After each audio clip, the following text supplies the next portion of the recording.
እግዚኦ ሰማዕነ በእዘኒነ ወአበዊነ ሂዜነውነ።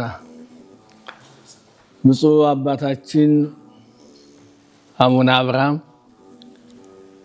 የባህር ዳርና የሰሜን ጎጃም ሀገረ ስብከት ሊቀ ጳጳስ የቅዱስ ሲኖዶስ አባል፣ የተከበሩ መልአከ ብርሃን ፍስሐ ጥላሁን የሀገረ ስብከታችን ዋና ጸሐፊ፣ የሀገረ ስብከቱ የስራ ኃላፊዎች፣ የተከበራችሁ መምህሮቻችን፣ አሰልጣኞቻችን፣ ቤተ ክርስቲያኗ ወልዳ ጸንሳ ያሳደገቻችሁ፣ የተከበራችሁ የገዳማትና አድባራት አስተዳዳሪዎች፣ በዚህ ታላቅ የስልጠና ማጠቃለያ ላይ የተገኛችሁ በሙሉ እንኳን አደረሳችሁ።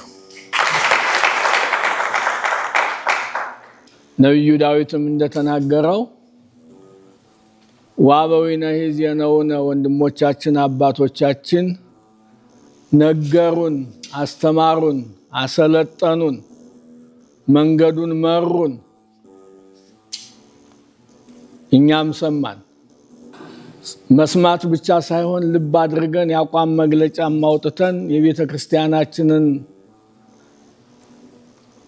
ታላቅነት የምንገልጽበትን ስራም የምንሰራበትን ዛሬ በአቋም መግለጫችን ቃል ኪዳን ገብተናል። እንግዲህ እግዚአብሔር ያስፈጽመን። ብፁዕ አባታችን የዓይን ምስክር፣ በዓይን ያየ በእጅ የዳሰሰ የዓይን ምስክር እውነተኛ ምስክር ይባላልና ለብፁዕነትዎም የሚቀርቡት ታላላቅ የሥራ መግለጫዎች ከንቱ ውዳሴዎች አይደሉም። ምክንያቶችም ስራዎች በዓይን የሚታዩ በእጅ የሚዳሰሱ እኔ ነኝ ብለው አውጥተው የሚናገሩ አንደበት ያላቸው ስራዎች የተሰሩበት ሀገረ ስብከት እንደመሆኑ መጠን የቀረበው የሥራ አፈጻጸም በብፁዕነቶ ተጀምሮ የተጠናቀቁ በብፁዕነቶ ተጀምሮ ያልተጠናቀቁትም ቢሆን አንደበት አውጥተው የሚናገሩ ሰው ዝም ቢል ራሳቸው ስራዎች የሚናገሩት ነው። ይሄ ስራ ምስክር ነው ይላሉ አባቶቻችን። ስራ ምስክር ነው ሲባል ደግሞ መመስከር ያለብን በዓይን ያየን በእጅ የዳበስነ ምናውቅ የተረዳን አብረን ያለን አብረን የሰራን የተጋገዝነ መመሪያ የተቀበልነ ሰዎች ነን መናገር ያለብን። ለዚያም ነው አስተዳዳሪዎቹ በእውነቱ የብፁዕነትዎን ክብር የብፁዕነትዎን አባታዊ መመሪያ መሰረት አድርገው ነው የሚናገሩት የሚመሰክሩት። እውነተኛ ምስክርነታቸውን ነው የገለጹትና በእውነት የገዳማትና አድባራት አስተዳዳሪዎች የእውነት ምስክር ለሰጣችሁት ምስጋና የላቀ ነው።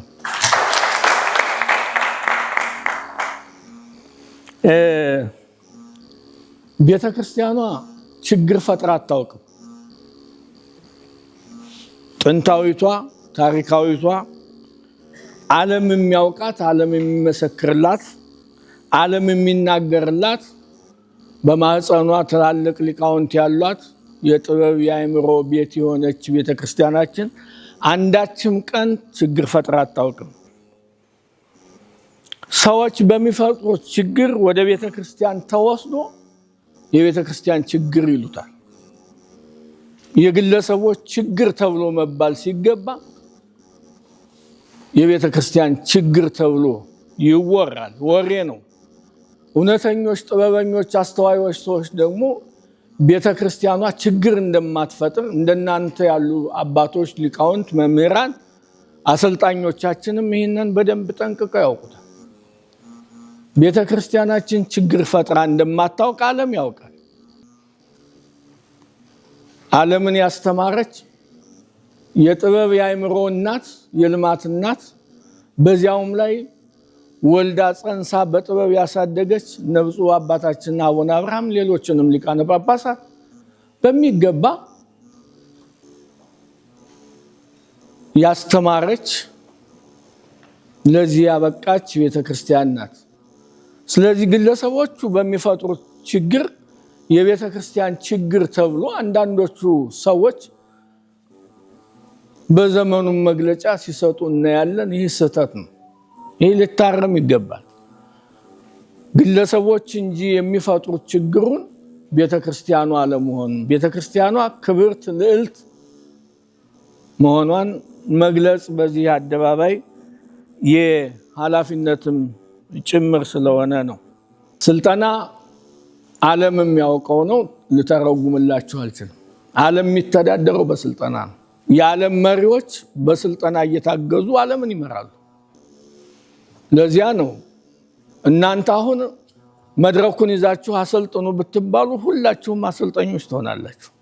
ምክንያቱም የቤተክርስቲያን ልጆች እንደመሆናችሁ መጠን ያደጋችሁበትን መንገድ ነው ያሳዩአችሁ። ከዚያ ውጭ አይደለም። አሰፉት፣ መንገዱ እንዳይጠባ አሰፉት። በመንገዱ ዳር ደግሞ አሁን እንዳለው የመንገድ እንትን መብራት አበሩለት። ስለዚህ የቤተክርስቲያኗ መንገድ እንዲሰፋ በመንገዱ ዳር ደግሞ ሰው ጉዳት እንዳይደርስ ሌላም ብርሃንም ሆኖ ሰዎቹ በብርሃን እንዲመላለሱ ብርሃን ሆነው ራሳቸው ብርሃን ሆነው እንዲያበሩ ነው ስልጠናው የተደረገው። እናንተ ደግሞ ተነስታችሁ አስተምሩ፣ ምከሩ፣ አሰልጥኑ ብትባሉ እርግጠኛ ነኝ ያለ ምንም ምክንያት የተማራችሁትን በስራ ተርጉማችሁ በስራችሁ ላሉት አባቶች፣ ካህናት፣ ዲያቆናት፣ መምህራን ጥሩ ስልጠና እንደምትሰጡ ተስፋ አደርጋለሁ። በእውነት ትልቅ ነገር ነው። ዓለም የሚመራበትን ስልጠና ነው የተጀመረው ሳይሆን አሁን ሁለተኛ ሶስተኛ ጊዜያችን ነው። በካህናት ማሰልጠኛ ሰልጥነናል፣ በሌሎችም ሰልጥነናል። ዛሬም እንዲሁ አሁንም ይቀጥል እየተባለ ስለሆነ ዕውቀት ስልጠና በሰለጠነ ቁጥር ዕውቀትን ማስፋት፣ የአእምሮ የውስጣችንን ወደ አደባባይ ማውጣት የሰው ልጅ የሚመጠነው በዚህ ልክ ስለሆነ ነውና አሰልጣኞቻችንን እግዚአብሔር ያክብርልን። በጣም እናመሰግናለን። የዚህ ሁሉ ባለቤት ብፁዕ አባታችን ስለሆኑ እድሜና ጤና ይስጥልን እላለሁ። እግዚአብሔር ያክብርልን። ከሐምሌ 1 2018 እስከ ሐምሌ 24 ቀን 2018 ሲደረግ የቆየውን የአስተዳዳሪዎች አጠቃላይ ስልጠና ሪፖርት ወይም ደግሞ የአቋም መግለጫ እንዳነብ በብፁዕነቱ መልካም ፈቃድ እጠይቃለሁ። በኢትዮጵያ ኦርቶዶክስ ተዋሕዶ ቤተክርስቲያን የባህር ዳር ሀገረ ስብከት የገዳማትና አድባራት አስተዳዳሪዎች የስልጠና ማጠቃለያ ዘገባ የአቋም መግለጫ ሐምሌ 24 2018 ዓመተ ምህረት ባህር ዳር። ምስጋና ይህንን በእውቀት ላይ የተመሰረተ የአገልግሎት ስልጠና በስኬት እንድንጨርስ አቅምና ፈቃድ ለሰጠን ለፍጥረታት ሁሉ ፈጣሪ ለአባቶቻችን አምላክ ቅዱስ እግዚአብሔር ምስጋና ይሁን። በስልጠናችን ወቅት ሁሉ በእናትነቷ በአማላጅነቷ ላልተለየችን ለቅድስት ድንግል ማርያም ምስጋና ይድረሳት። እኛ የገዳማት አበምኔቶች፣ የአድባራት አስተዳዳሪዎች ቤተክርስቲያኒቱን ከቅዱሳን ሐዋርያት ባደራ የተረከብን መንፈሳዊ ባላደራዎች መሆናችንን የበለጠ የተገነዘብንበት ይህንን ስልጠና ባርቆ አሳቢው በብፁዕ አባታችን አቡነ አብርሃም በባህር ዳርና በሰሜን ጎጃም ሀገረ ስብከት ሊቀ ጳጳስ በቅዱስ ሲኖዶስ አባል ልዩ ትኩረትና አባታዊ እንክብካቤ ስልጠናውን አጠናቀናል። ስልጠናውንም ቤተክርስቲያኒቱ ወልዳ ባሳደገቻቸውና ዘመናዊውን ዕውቀት ከመንፈሳዊ ዕውቀት ጋር አዋህደው በያዙ ታላላቅ ምሁራን በመሰልጠናችን ብፁዕነቶን ከእግረ መስቀሎ ስር ዝቅ ብለን በአትቶ ርስት እናመሰግናለን። ለቤተ ክርስቲያናችን ሕልውና ቅድስናና እድገት ወሳኝ በሆኑት በእነዚህ የስልጠና ቀናት ብፁዕ አባታችን አቡነ አብርሃም ያሳዩት የላቀ አመራርና ልዩ አባታዊ ተቆርቋሪነት የሰመረ ፍሬ አፍርቷል ብለን እናምናለን። ለሰልጣኞችም ስልጠናውን ዓላማውን እንዳይለቅ የስልጠናው አርታኢ በመሆን ለሰልጣኞችም ደግሞ በየዕለቱ ሕያው የመንፈስ ምግብ የሚሆን አባታዊ ምክርና ቡራኬ በመስጠት ያከናወኑትን ታላቅ አገልግሎት ስንመለከት ብፁዕነታቸው ለቤተ ክርስቲያናችን የተሰጡ እውነተኛ የእግዚአብሔር ስጦታ የመንጋው ታማኝ እረኛ መሆናቸውን ተረድተናል። ለዚህም ስንመሰክር ከንፈር ላይ በሚቀር የሽንገላ አነጋገር ሳይሆን ከአእምሯችን ሰሌዳ ከልባችን ጓዳ በመነጨ እውነተኛ አነጋገር ነው። የተከበረውን ሀገረ ስብከታችንን በከፍተኛ ኃላፊነትና መንፈሳዊ ትጋት ለሚመሩት ለክቡር ዋና ስራ አስኪያጅ መላከ ሰላም ኤፍሬም ሙሉ ዓለም፣ ለክቡር ዋና ጸሐፊ መላከ ብርሃን ፍስሐ ጥላሁንና የሀገረ ስብከቱ የየመምሪያ ኃላፊዎች በሙሉ ምስጋናችን ወሰን የለውም። ይህ ስልጠና በስኬት ይጠናቀቅ ዘንድ ሀገረ ስብከቱ ያደረገው ቅንነት የተሞላበት አቀራረብ፣ የተዋሃበ ዝግጅትና አባታዊ ድጋፍ በአገልግሎት ዘመናችን ሁሉ ሲታወስ የሚኖር ትልቅ ውለታ ነው። ላሳያችሁን መልካምነትና በፍቅር የተሞላ ትጋት አምላካችን እግዚአብሔር ለአገልግሎታችሁ ጸጋውንና ዕድሜውን ያብዛላችሁ እንላለን። የተወደዳችሁ አሰልጣኞቻችን ሃይማኖታዊውን ዶግማና ቀኖና ከሳይንሳዊ እውቀት ጋር በማመዛዘንና በሚገባ በማስታረቅ ግንዛቤያችንን የሚያሰፋና የአገልግሎት አቅማችንን ከፍ ወይም ላቅ የሚያደርግ እውቀት ሽግግር ስላደረጋችሁልን ከልብ እናመሰግናለን።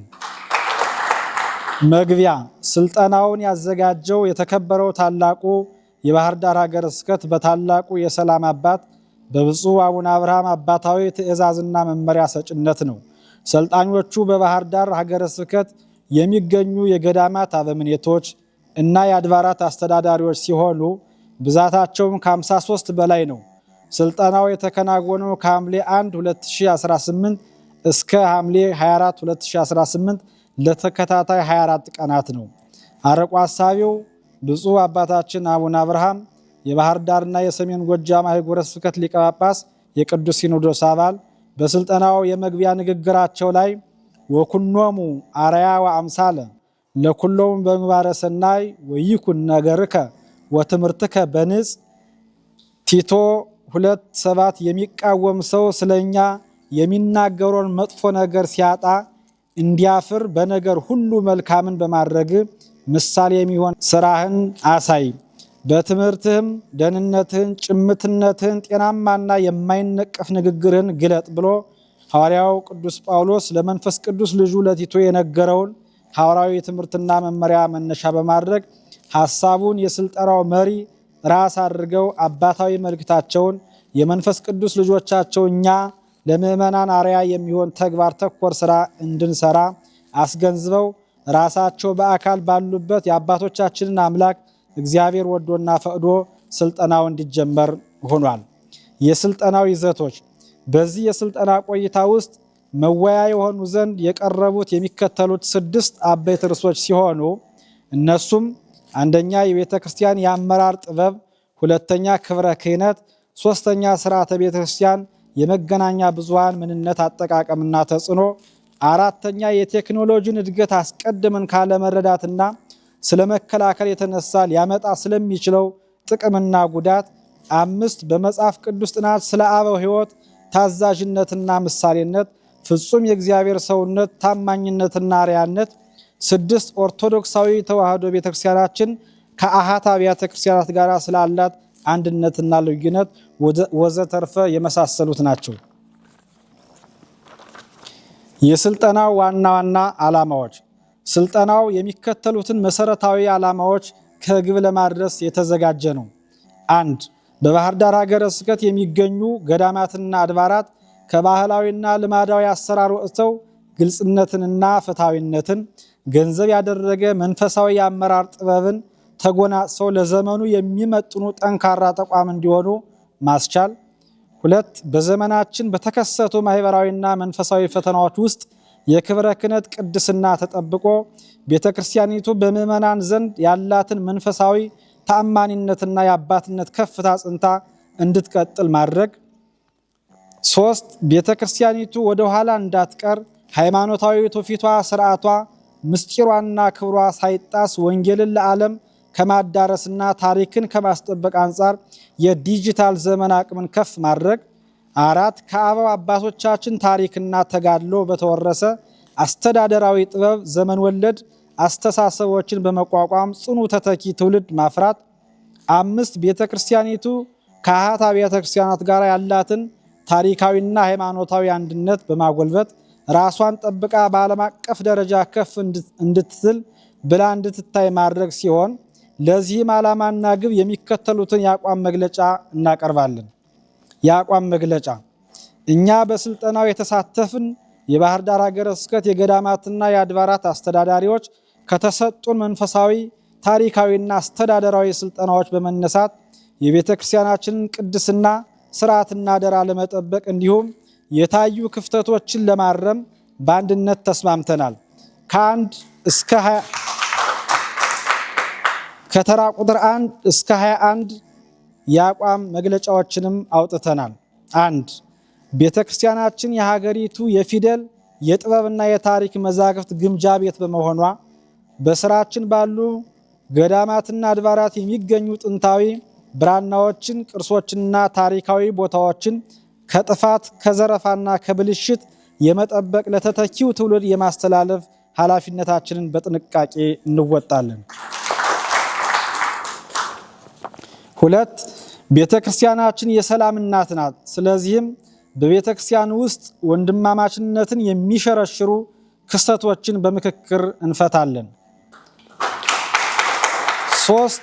እናት ቅድስት ቤተ ክርስቲያናችን ለሀገር ላበረከተችውና ለምታበረክተው ዘመን ተሻጋሪ ውለታዋ የሚመጥን አክብሮትና ጥበቃ እንዲደረግላት እንዲሁም እምነቱንና የእምነቱን ተከታዮች ለመጠበቅ የሚያስችል ሕገ መንግስታዊና ታሪካዊ መብቷ እንዲከበር ተግተን እንሰራለን። 4. እኛ የቤተ ክርስቲያኒቱ አስተዳዳሪዎች በሙያ በስነ ምግባርና በበሰለ መንፈሳዊ አገልግሎት ምዕመናን ይዘን ቤተ ክርስቲያኒቱን ከፊት ሁነን እንመራለን። 5. እኛ የቤተ ክርስቲያን መሪዎች የቅዱሳን ሐዋርያትን አሰረ ፍኖት በጽናት በመከተል ቅዱስ ሲኖዶስ የሚያወጣቸውን አዋጆች ሳናዛባ በብፁዕ አባታችን በአቡነ አብርሃም መመሪያ እየተመራን የሀገረ ስብከታችንን አስተዳደራዊ አሰራር ተከትለን ቤተ ክርስቲያናችንን ለሚተካው አዲስ ትውልድ በታማኝነት እናስተላልፋለን። 6. ቤተ ክርስቲያን ሀገረ እግዚአብሔር ናት። በመሆኑም ፖለቲካ ሰራሽ መንደርተኝነት ሳይፈትነን ቤተ ክርስቲያን ሁሉ አቀፍ ሆና ሁሉን የምታስተናግድና ሰውና እግዚአብሔር የሚታረቁባት መንፈሳዊ አውድ እንድትሆን በቁርጠኝነትና በጥባት ተግተን እንሰራለን። 7. የአብነት ትምህርት ቤቶቻችንን አብነታቸው ተጠብቆ የሊቃውንት መፍለቂያ የምስጢር ዋሻ ሆነው እንዲቀጥሉ በንስር ዓይን በመከታተል እንጠብቃለን። 8. የሰንበት ትምህርት ቤቶቻችን ልዩ ልዩ መንፈሳውያን ማህበራት እስካሁን ለቤተ ክርስቲያኒቱ ያበረከቱትን አገልግሎት የበለጠ በቤተ ክርስቲያኒቱ የአብነት ትምህርት እውቀቶች ታግዘው በአገልግሎታቸው እንዲጸኑ ለማድረግ የድርሻችንን እንወጣለን። 9. የሚዲያ አጠቃቀምንና አስተዳደር የተመለከቱ ስልጠናዎችን በምናገለግልበት ገዳምና ደብር በየጊዜው ስልጠና በመስጠት ሚዲያዎች የወንጌል መዳረሻና የቤተ ክርስቲያን እውነት ማወጃ እንዲሆኑ የበኩላችንን ጥረት እናደርጋለን። 10. የቤተ ክርስቲያን ክብር በሚዲያ ከመተቸት ይልቅ በሕገ ቤተ ክርስቲያን መሰረት በመቀራረብና በመወያየት የጎደለውን በመሙላት የተዛባውን በማቅናት ከሀገረ ስብከቱ ጋር ሁነን አበክረን እንሰራለን።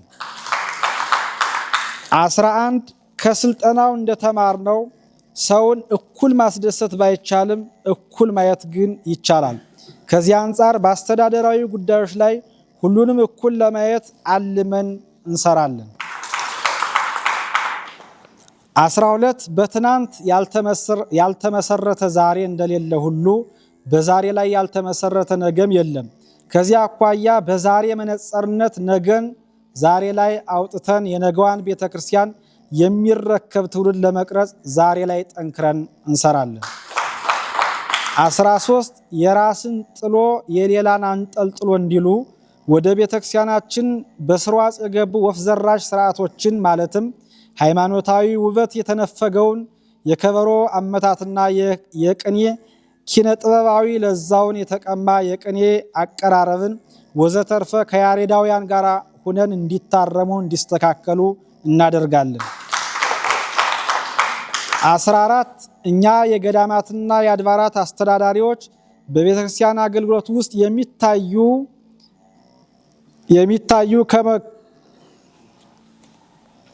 ጋራ የተገናኙ ብልሹ አሰራሮችን ከሀገረ ስብከቱ ጋራ በመሆን አጥብቀን እንከላከላለን።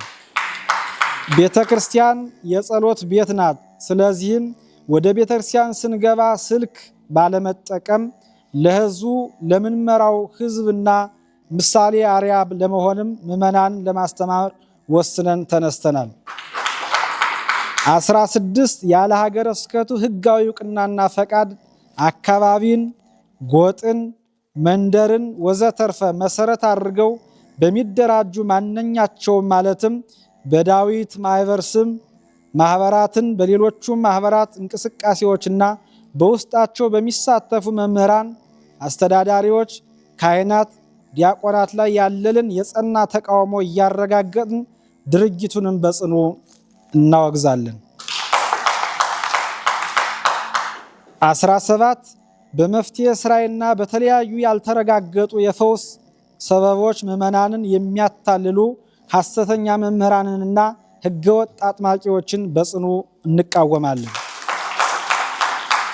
18 በቤተ ክርስቲያናችን ሥርዓትና ትውፊት መሰረት የሊቃነ ጳጳሳት፣ የመነኮሳት፣ የመምህራን፣ የካህናትና የዲያቆናት አልባሳት የየራሳቸው መንፈሳዊ መለያና ክብር ያላቸው በመሆናቸው ይህንን ድንበር የማስከበር ኃላፊነታችንን በአግባቡ እንወጣለን።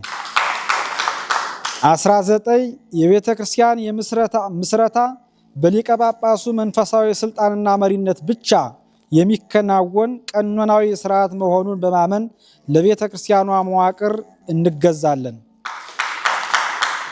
20 የባህር ዳር ሀገረ ስብከት በየትኛውም የሰው ኃይልና የፋይናንስ አስተዳደር ጥበብ ለሌሎቹ አህጉረ ስብከት አርአያና ምሳሌ ይሆን ዘንድ የብፁዕ አባታችን የአቡነ አብርሃምን አባታዊ መመሪያ ተከትለን እንሰራለን። 21 ከግለሰባዊነት አስተሳሰብ ወጥታችሁ ቤተ ክርስቲያንን ማዕከል አድርጋችሁ ስሩ ያሉንን የብፁዕ አባታችንን የአቡነ አብርሃምን አባታዊ መመሪያችን አድርገን እንመራበታለን። ወስብሐት ለእግዚአብሔር ወለወላዲቱ ድንግል ወለመስቀሉ ክቡር። የባህር ዳር ሀገረ ስብከት የገዳማት አበምኔቶችና የአስተዳዳሪዎች የአቋም መግለጫ ሐምሌ 24 2018። አመሰግናለሁ።